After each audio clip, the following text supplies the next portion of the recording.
this idea that we cannot leverage our most intimate and valuable space in any way to recoup any value while we're gone is insane. Hey, everybody. Thank you for joining us and welcome to the Founders in LA podcast. I'm your host, Ethan Cole, and this is an opportunity to shine the spotlight through a product lens on some of the exceptional founders we have as part of the LA community in an unedited, one take organic conversation. With us today, not in the studio, but in one of his own rooms, his own spaces, Bo Abrams of Kommu. Thanks for coming down, Bo. Thanks for having me. I wouldn't say not my space per se, but we'll explain that later. And not coming down, you're actually remote, but this is a good reason for that in this episode. Excited for to talk through it. Exactly. But first, a word from our sponsors. Founders in LA is brought to you by Distillery. Hey, Founders in LA listeners, find the right tech talent can be crucial for your startup success. Distillery is based right here in LA, specializes in software development and staff augmentation, has supported the LA startup community since 2012. Trusted by local favorites like Dollar Shave Club, Thrive Market, and Tala, Distillery connects you with skilled developers who work seamlessly to integrate into your team to help move projects forward or can create teams to build projects with you. Whether short-term or long-term support is needed, Distillery offers flexible solutions tailored to fit your specific needs. Visit www.distillery.com to learn more about how Distillery can support your growth. We're also brought to you by United Club. United Club is a co-working space that sets itself apart. With locations in El Segundo, Manhattan Beach, and Hermosa, United is where creativity flourishes. Unlike traditional offices, they provide an inspiring environment where ideas can thrive and businesses can grow. With United, there's no hidden fees, flexible terms, options for dedicated offices, and unlimited access to conference rooms, a photo studio, this podcast studio, plus standard 3D printers and 24/7 access at any of their locations. They're local champions who support neighborhood businesses, open their event spaces to nonprofits, and celebrate art meets culture. Join United Club and experience co-working like never before. Learn more at www.unita.club. Our guest today is Bo Abrams. He's the co-founder of Kommu. Hey, Bo, so can you just give us a 30-second description of Kommu? Yeah. Kommu is a home sharing network that allows anyone to share their homes with and through the people they trust on their terms. So that could be what I'm doing now, which is staying at a friend's place for free. A lot of our users are subletting their places to friends of friends. There's a lot of swapping going on, and there's pet sitting. But the idea is that those relationships are what unlock these primary homes that would never and could never be listed on short-term rental sites. Oh, so basically the idea is leveraging your personal network and likely beyond that with the Kommu platform to find places that wouldn't be able to be available otherwise. So maybe folks who don't have Airbnb, or they're a closer friend who just, you probably can't say those things, but a similar competitor in the hospitality universe with an application, and maybe they're not listed on that, or maybe they just are a good friend and they wouldn't do that for anyone else. But hey, Bo, it's you. You're coming to town. I'm not going to be here. Stay at my place. Go for it, buddy. Yeah, I mean, it boils down to, first and foremost, the core users are really people like me and my co-founder Gus, which are renters in these major cities that really cannot afford to travel like we want to. And a lot of that boils down to the fact that most renters, we cannot list our places on platforms like Airbnb to recoup any monetary value whatsoever. And for good reason that we agree with, which is really that a lot of these platforms, these short-term rental platforms, they are these amazing industries and we're very supportive of them. But ultimately, there's a lot of issues there in terms of, really people and now more institutions buying these homes and listing them as investment properties. And I think if you go back to where Airbnb started, it was a lot more about sharing a room to make some extra cash, sharing your vacant home while you're away. But really over time, it's evolved and it's professionalized. And so now in this moment of time, like you've got inflation getting out of control and, in tandem with the cost of living rising, you've got most millennials and Gen Zers committing more than 50% of their, net income to their homes. And this idea that we cannot leverage our most intimate and valuable space in any way to recoup any value while we're gone is insane. There's just no other options for us. And many are turning to things like Instagram and Facebook and WhatsApp and texting their friends. And so we thought if you centralize all of those homes and relationships on one platform, and then you also use that platform for things like find my friends at the city level, just keeping track of your travels, even if you're not staying at a kommu. When you talk about your core group of friends and then the extended groups and or other groups that you could join, like alumni networks, for instance, you've got like basically all of the inventory you'll ever need in the world times 10. And so, yeah, I mean, when I'm going to New York now, the first place I go is kommu, because it's either going to be what I'm kind of dealing with now, which is a friend saying, hey, Bo, you can stay at my place for free, just water my plants, and having a platform to see that and basically make that easy and seamless. Or if I wanted to extend to friends of friends, there are like, exponentially to the nth degree more homes through those friends of friends that are available to me. And the average night on kommu in New York City is $80 flat per night relative to, $280 per night for a short-term rental or a hotel in a city like New York City. Oh, wow. There's a number of, points I'd love to touch on there. And I think one of the things that you brought up is this idea that, in your network of folks, your professional network, your friends, former colleagues at classmates. If you travel to a destination, there's a chance that there's someone you might know in that, especially in some of the larger cities, like if you go to SF or New York, right? Like there's a decent chance that they're probably traveling too. So there could be this opportunity where there's someone who does trust you, who knows you, who'd be like, oh yeah, sure. Like I'm going to be gone. Actually, I'd rather have someone stay there than have it be vacant for, the week, just You got it. I come in. I don't know that right now, like outside of, me blasting social media saying I'm coming to town or someone, and that person also leaving town and then seeing you're coming to town and put the pieces together, there's no real way to form that bridge. You got it. I mean, I think like one of the core questions when we just do the 30-second elevator pitch of kommu, when you try to distill it down to, that those two sentences, people are like, why do I need to have my friends on this platform? Like they would just text me. And we're like, no, like what ends up typically happening is, let's say I'm normally based in LA. I've got friends that live in New York because I went to school back east. And like those friends travel all the time. They're always like posting on Instagram. And you only see that when they're like in a place like Paris, let's call it. But they're never really going out of their way when they're planning their own trip to text me in LA necessarily to say, hey, Bo, by the way, if you want to come and stay in my place in LA, like it's available.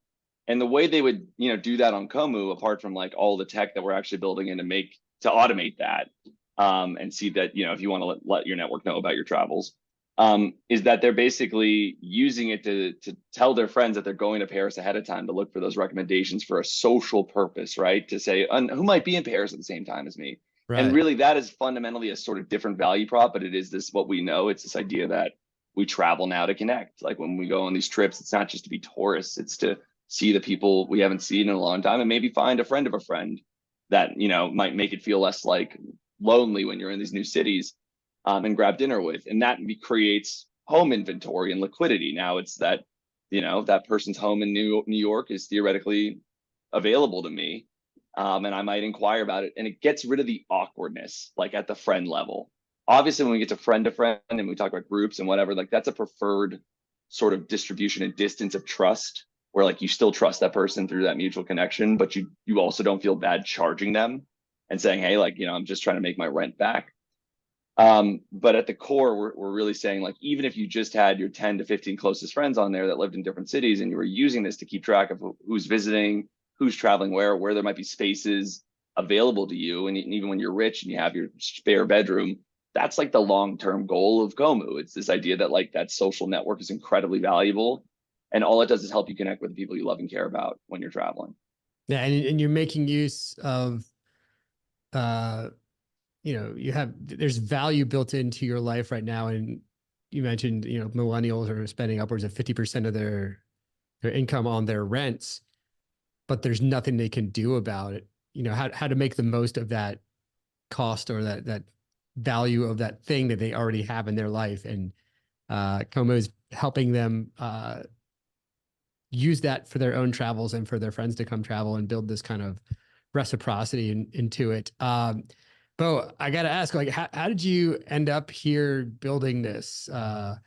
Did you always expect to be a founder? Were you in the hospitality industry? Like, how did you find yourself in these seats? Yeah, it feels like I almost like blacked out and woke up, and all of a sudden I was a founder. By the way, also if there's sirens that you can hear in the New York City sirens, I could close the window right here, but I don't know if that's disrupting this podcast at all for you. I can talk through them. No, we're good. And again, as being founders in LA, can very much appreciate that you being in New York, all you do is hear sirens all day. So here, Yeah, I'm like I know this is so casual for most New Yorkers. They're like, and I'm like, why is this fire truck 3 feet away from me? And you know, you're coming from a sprawling LA city where you don't even see people sometimes during the day. But that's a different conversation about New York and LA. But yeah, so I had no intentions of being a founder. I was going to business school ultimately to really get on track with my career, and I really played a little bit of Goldilocks in my career. Worked in startups and worked in finance, and had different roles and opportunities that I really, learned a lot from in different places. And I kind of knew that I wanted to go initially into venture healthcare, which is a longer story. It's about a nonprofit that I started for a friend in that space. And then ultimately, what I realized is I was probably not gonna be a good venture healthcare investor because I'm not competing well against these PhDs and MDs that probably know what they're doing. And I thought I might have a knack for traditional VC. So that's ultimately what I ended up pivoting into really when I started business school. But that's all to say, I took everything I had to try to get into the top business schools. I knew to compete to go to those top programs would mean elite test scores, great essays, like a perfect networking, like everything you would need to give yourself a shot. And I will say, I was also, or I thought I was a great student in high school, with a lot of extracurriculars, and I was a captain of sports teams and in the marching and symphonic bands and all these things. And it was just because I wanted to compete and go to great schools. And I got absolutely humbled in that process. I didn't have any tutors, I didn't have any consultants, and all the rich kids that I was competing against got into the schools that I didn't even get an interview at. And so I guess this go around, and ultimately, and that's a longer story, but like I ended up transferring a couple times and ending up at Haverford College, which was ironically a better school than any of the ones that I even applied to that rejected me. So it all worked out somehow. But that's all to say, when I wanted to apply to business school and have a normal 2 year experience of going in and out with my classmates, I was going to give myself every shot I could. And so I took the GMAT 7 times. I paid for the business school consultants. Like I was just locked and loaded and ready to go. And ultimately, I got into a school back east. So did my co-founder, Gus. We're both from LA originally, but COVID hit and we didn't want to leave our families. And so we applied to UCLA just down the road. And Gus, who took the GMAT 1 time and got a perfect score, got a full ride. I got a half ride, but that still was a good ROI on all the money I'd spent to try to get in. And it was probably because UCLA was freaking out, not sure if they could get students into the program in the middle of COVID. And like, they're like, all right, Bo and Gus are down the street. We better like get them into a seat. And we're like, cool. So I go to Montana to clear my head after working my butt off. And 4 nights at a crappy Airbnb in Montana was half my rent for the month in LA. And I just remember thinking like, we use Turo out there. And I remember thinking like, okay, people are listing their cars in this peer-to-peer marketplace. Like, why can't I do that with my home? And the argument there would be, that's Airbnb. But obviously that illuminated that problem for me in particular as a renter, and where I was sort of focused on figuring out what other solutions might be out there. So initially, I go to business school, I meet Gus, and we talked and became friends. And we were talking about this problem because we were both remote capable workers before the pandemic unlocked that ability for 100 million people in the US. And we were just saying like, we're talking about why we're in business school, which of course is to advance your career, but also like there's a lot of traveling, there's a lot of fun, there's a lot of like an excuse to do all that. And we're like, wow, I guess we didn't really travel a lot when we had those pretty decent jobs that paid us pretty decently well. And it was because it was so prohibitively expensive. And we were like, that's crazy, like that we couldn't do that. And now so many more people can't do that because of the pandemic. So that's all to say, we looked into alternatives and we found initially first this website called homeexchange.com, which is, I don't know if you've ever seen the movie The Holiday, but that is the movie where Kate Winslet and Cameron Diaz Yeah. swap homes. Yeah, and that's it's a classic. They booked that on homeexchange.com. And that website's been around for 30 years. They're based in Europe and they do 30 million in annual recurring revenue to get people to pay a subscription fee for access to a home swapping network. And we were like, I don't know, we were like, this is not really a great website in our opinion. It's really catered to 45 to 64-year-olds that are, are homeowners. If you build that for young people that have this need and that are the majority of travelers or global travelers, you have got 100 million ARR opportunity and then more.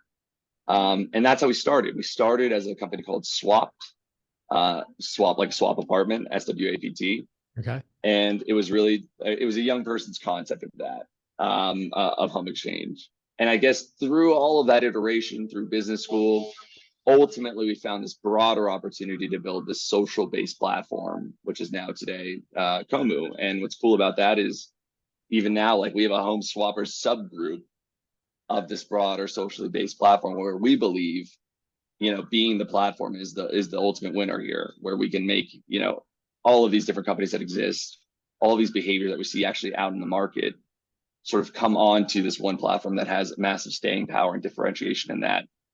If I get Ethan to have his network onto a platform like Kommu and it's working for him and his family, he's finding these places, he's getting value out of it, he's going to stay. That doesn't matter if a competitor tries to mimic the network you've built. And so I do compare it to LinkedIn a lot of like, and saying like LinkedIn is the one source of truth for our careers. Like I'm not going to go to another platform right now and update my resume history and, build these connections. Doesn't really matter what LinkedIn does, like on the product side at this point. Obviously they should keep innovating and they can keep on generating a ton of recurring revenue. But once you're ingrained into that, it's really hard to compete against those leaders in that category. What I'm hearing is that from what I hear from Como, it's like it's a peer-to-peer marketplace where buyer like not buyers and sellers, but hosts and visitors will be trying to swap apartments. In creating a two-sided marketplace like this, Bo, like how did you go about creating that? How did you go about finding, it's there are challenges in having those two-sided marketplace because you got to find the buyers and the sellers. You got to have the demand and the supply. It's got to match. As you were starting out, how did you approach this? Like, how did you get your first customers, I guess, on both sides?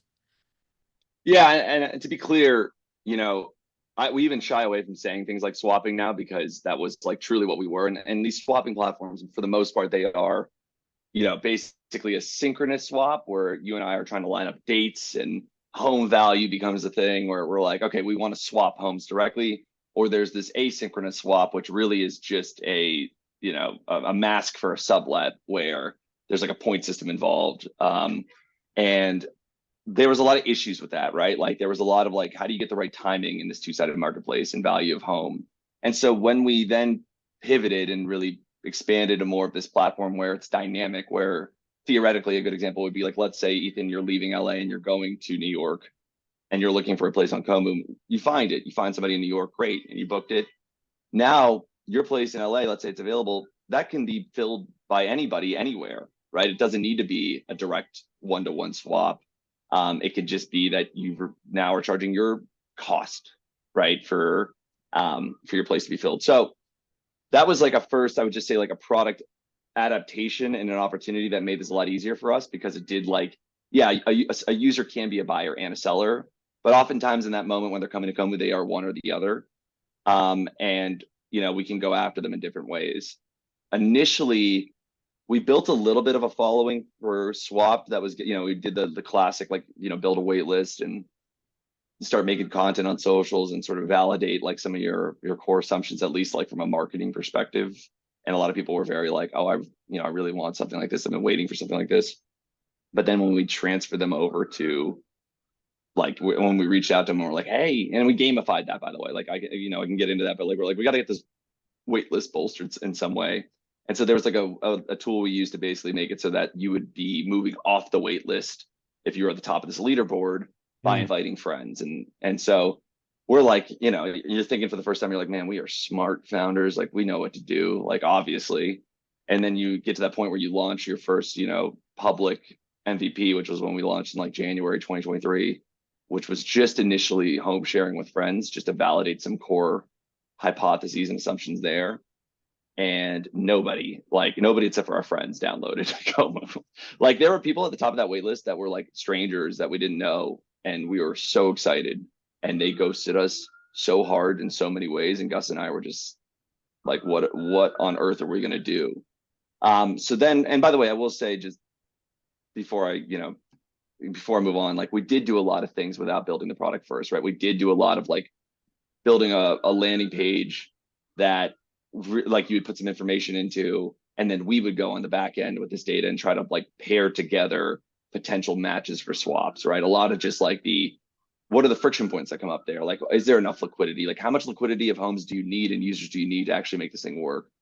But that's all to say, like, at a certain point, we were like, okay, we know this social marketplace is the way to go, and we need to just get out in the market and let people interact with the product so we can actually see what they care about. People will tell you a lot of things. See what they do. That will tell you where you need to go. So from there, it was a struggle a little bit in the beginning, if I'm going to be honest with you. A lot of this was just about, first and foremost, like giving people a good experience from the start. And the first problem that came up was, okay, if you start as just a network for sharing homes with friends, like one, there's not really a need there. And two, people that didn't have networks on Kommu already, because this was all based on like a phone contact import initially, they would download, they would see nobody on their map, on their Kommu like explore page, and they would churn immediately. And then all the hosts, they're like, what we found is most of the hosts are just financially motivated. They don't want friends to start on Kommu. They're here because they have a need and they want to get to like a friend of a friend, somebody they trust that they feel confident charging because of that relationship. So we opened up to friends of friends, and things started to really get a little bit, started to go a little bit more, but it still wasn't enough, right? And really, it was August of 2023 where we were in the accelerator in New York. A lot of the Airbnb stuff was happening or about to happen at that moment in time. And that's where we turned on groups and gave people the ability to list their homes with privacy controls. So people can list to all of Kommu, like me. Like if you were to download Kommu today, before adding any of your friends, you would see 150 hosts like me all over the world that clearly on their profile say they're listing all of Kommu. There are public and private groups, which was a big kick, there where we're like, okay, we can go and build these groups to mimic where we're seeing this behavior already in the market, whether that's other competitors and other platforms that just are kind of focused on one thing. So a good example would be like Trusted House Sitters is a great platform for pet sitting. I have a lot of respect for that team. But we're like, okay, we're going to build a pet sitter network on Kommu, and that's what we did. So if sometimes you want to just do a pet sit, great. That's a great problem to solve for somebody. So that's all to say, we built those groups. Some of them were successful. Some of them were total duds. But the group strategy allowed us to build these individual wait lists to kind of see if we can get enough hosts, see if we can get enough critical mass, and be a little bit more effective about like seeing if we could get to that moment in time before then going and launching a group and building it in the product. And that really was like where things started to really go, I would say. And then finally, it was like really encouraging our users to then say, hey, by the way, like once, if you add more friends, if you use your share link and share it in your text messages or post to your Instagram or in these other chats and other places where people are doing home shares a lot, they could just click that link. They can see the information of the home. You can control who views it. You can like have more information on you, your LinkedIn, your Instagram, other social proofing mechanisms. And it's really this utility and this tool to get you going. So that's to say, a lot of this was just going to those hosts in these places where this wasn't probably optimal, where there wasn't a lot of trust and there wasn't a lot of like, optimal home sharing tools. Because like I'm still gonna have to share a Google Doc with you about, how to get into my home, where it's located, where to take the trash, and so on and so forth. And showing them that Kommu was better at that, and then ultimately learning from them and just them having their problem solved and then telling their friends about it. And that's really where we are today. Oh man. And then we poach people still from like Facebook Marketplace and things like that, where we're like, we're better than that. You can post it in a safer place. So That's great. And something that popped in my mind as you were, walking us through the evolution, which is impressive. Going public with it, identifying that your real customers, you thought, hey, friends are going to share with friends when they leave a thing, and you find out, well, actually, it's the folks who are looking to make a little cash on the side.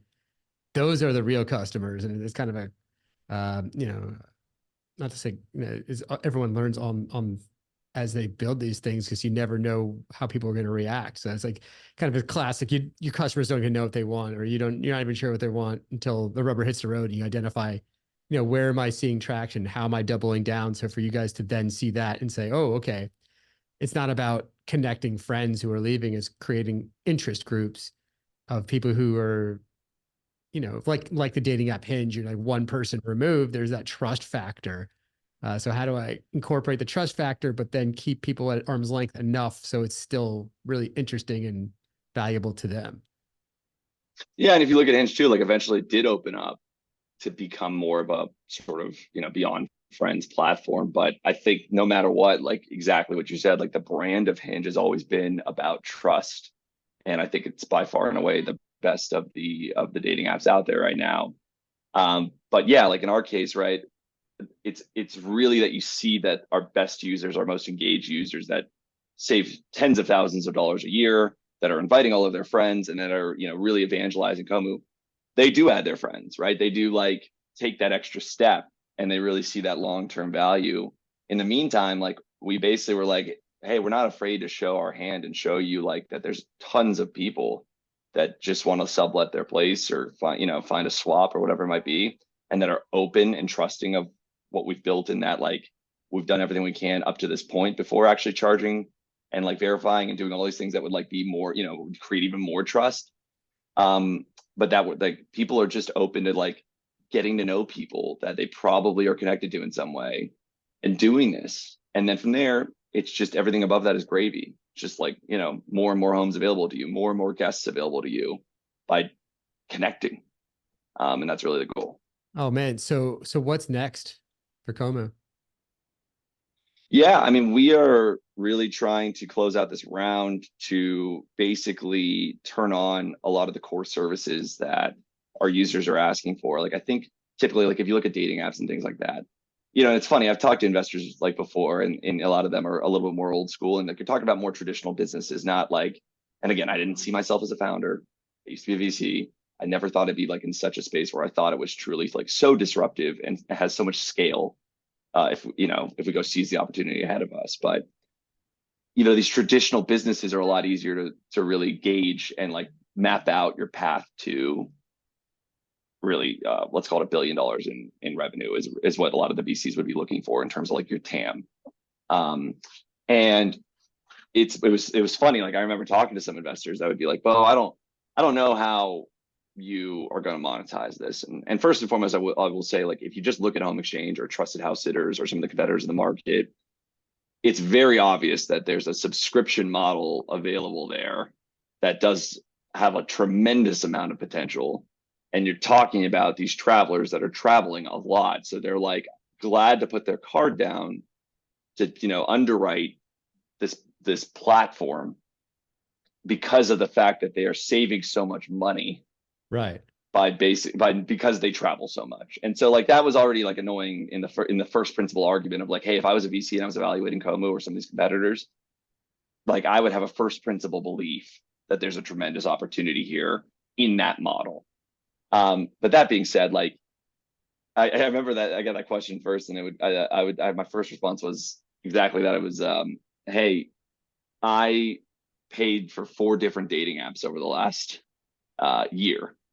I'm now in a relationship, so I'm not paying for dating apps, but I paid for them because I wanted to meet somebody and I wanted to do that more efficiently, and they own that network. It wasn't that there was much more utility, right? It was just that like a Hinge or a Bumble or whatever it might be was just like, hey, if you want to get to that potential wife sooner, you got to pay us so that we can put you in front of these, you know, potential suitors that you probably like more effectively or whatever it might be, which is kind of a little bit messed up if you think about it. But like, obviously a lot of us pay to play. And my point is, I told that guy, I was like, hey, 2 of those, one's public, one's doing 500 million in revenue a year north of that. And the other one is doing north of 800 million revenue a year.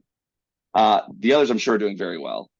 And I was like, all of those were invented after Tinder, significantly, like well after Tinder, which now is kind of like is exactly what kind of we're trying to make an argument for Airbnb is saying like that is now like the old way of doing things. Like it becomes this kind of Mm. it morphs into something it wasn't meant to ever be.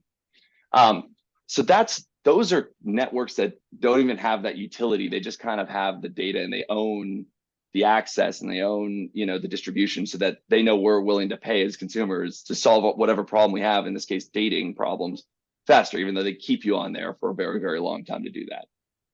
We don't need to be that. We're not just, we're not going to do that. Where we need to turn on our membership services is really about the utility of underwriting and sort of productizing what our users want, which is they want protection. Like they want to know if I'm going to Ethan's place and he's a friend of a friend, I do trust him, but how do I trust that that place is going to be there when I show up, that this is the real Ethan, that if I pay him, that there's an agreement in place, that he's adhering to the local ordinances, to the best of his ability, and he's sort of signing off on that, and that he's going to act in good faith. And then if I'm Ethan, I'm thinking, how do I know that Bo, a friend of a friend, is also the real Bo, is going to pay me promptly and get through and have a great time and not wreck my place and not throw a party and do all these things. And obviously the social of what we've done so far has been really great at that. It's an amazing mechanism for keeping people safe and happy. And like we have not had a single incident. We've had over like 2,000 nights booked,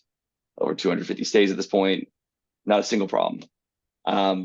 But people want to pay for that extra level of assurance, and like that is really a utility more than anything. They bring it up all the time because it's not on Kommu just yet. So right now we're hell bent on getting all the assets in place to do this right, and have everything set up so that there's not any friction, there's not any issue. It's like that this, like when you're meeting a friend, when you're connecting with a friend of a friend or somebody in a group or somebody that's listing on all of Kommu, anybody that's beyond your initial network of connected friends on Kommu, you both are covered. You've both been verified. You've got the blue check. Like you're good to go. And any stay between you, is adhering to these rules. And you can also have the payment processing on there as well, is what we believe. And we can talk more about that. But that's all to say, that's what we're focused on doing, like showing how clearly obvious this business model is and how much potential it has to scale to $1 billion plus annual revenue business. That's incredible. Yeah, no, and I think you've proved out the fact that they're willing to use this. You said 2,000 nights, 250 stays without the security implementation. So as you're looking for signal, I can definitely see a world in which, the added sense of security that could just increase the usage. Yeah, I mean, and it's really that. It's like I think what I love about Kommu is, in my opinion, we've passed the despite test. Like Gus and I are pretty critical guys, are pretty critical of our product and the experience all the time. Like we're doing everything we can to optimize it and iterate on it as quickly as possible. And it's amazing how much feedback we get from like our users and how much like they're on this journey with us. But that being said, it's like I can talk about 10 things right now that need to be fixed in time that we're basically saying, hey, we can do them 10 times faster once we close this round, and we're not just a 2-person team anymore, even though I'm so proud of how far we've gone as a 2-person team. And then watch how quick things go, ultimately once you've like addressed that. But the despite test is to say, if people are doing this despite those things not being there, it's kind of like a lean startup, a lean product principle. It's like you're probably onto something, and there's probably an opportunity there. So bringing this back and grounding it in LA, I know you're in New York at the moment. The sirens have calmed down, which is probably good for you in the neighborhood you're in. What's your most LA moment? It could be tech related or not. Yeah, I would say none of the LA moments are tech related because that's not really an LA moment, in my opinion. We touched on one, which I think it's a good one, Ethan, and we'll talk, maybe that's the second one, but one that you made me just think of was there's this one really exclusive club restaurant called Delilah in LA, and it's like very hard to get into. And I remember like a friend was throwing some sort of like birthday party there, but I wasn't even invited. I just knew that they like, it was like a kind of a little bit of a distant friend, but I like knew something was happening there. And I thought, okay, kind of in the area, like I wonder if I can just drop the name and get in. And that worked. I don't know how, And it was cool. It's a cool vibe, but like, it's the scene. It's the most LA scene sort of vibe you can imagine.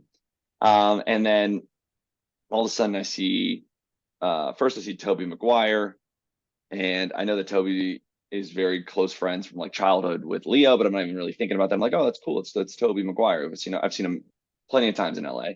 And so I'm like, I'm gonna go to the restroom because I have to. And I'm walking to the restroom, and all of a sudden, like this guy, it's kind of crowded, like in the middle where everybody sort of is after like they're done eating and turns into more of a club. Right. And this guy turns around, and I'm just face to face with Leonardo DiCaprio. And it was funny because you're really not starstruck that much when you grow up in LA. You see a lot of people all the time, and honestly, like I don't really want to be a celebrity. I never really did because it just seems like it's not great. It's not that fun. It's a lot of just people obsessing over you and no privacy. But I definitely got a little bit giddy thinking, I was like, oh my God, it's Leonardo DiCaprio. And so all of a sudden, he's also turning in front of me. He turns and he's going to the restroom. And his bodyguards just file in like right behind. And I'm a big dude. They're like bigger than me. But I kind of think I look like a bodyguard just trailing Leo, and that felt kind of cool. But I'm thinking, okay, he's going to the restroom, I'm going to the restroom, like it's in this back hallway. I'm like, I'll definitely, be next to Leo and be like, hey, love Titanic, as if he never heard that before. So we're going, and like there's the men's restroom down on the left, the women's restroom down on the right. And there's all these women lined up waiting for the restroom. And I'm just in line, and then all of a sudden, and they're all looking back because they see Leo coming, and like it's like a big scene.